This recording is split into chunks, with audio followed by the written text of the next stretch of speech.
चलो पहले क्वेश्चन को क्लियरली समझ लेते हैं।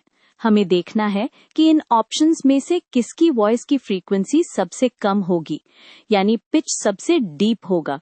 मिनिमम फ्रीक्वेंसी का मतलब ही होता है लोएस्ट पिच। ऑप्शंस को एक बार अलग से लिस्ट में देख लेते हैं ताकि कंपेयर करना इजी हो जाए।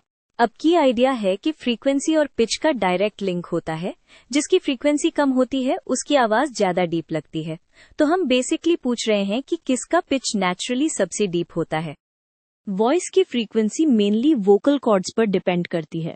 सिंपल सोच, जो वोकल कॉर्ड ज्यादा लॉन्गर हैवी होती हैं, वो धीरे वाइब्रेट करती हैं, इसलिए फ्रीक्वेंसी कम होती है।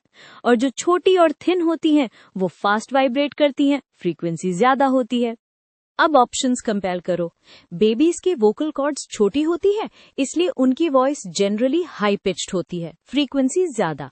अडल्ट्स में वोकल कॉर्ड्स बड़ी होती हैं, तो फ्रीक्वेंसी रिलेटिवली कम होती है। एडल्ट्स में भी मेल और फीमेल में डिफरेंस होता है।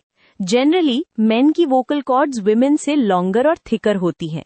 इसी वजह से मेन की वॉइस का पिच डीपर होता है, यानी फ्रीक्वेंसी मिनिमम होने के चांसेस सबसे ज्यादा यहीं पर है।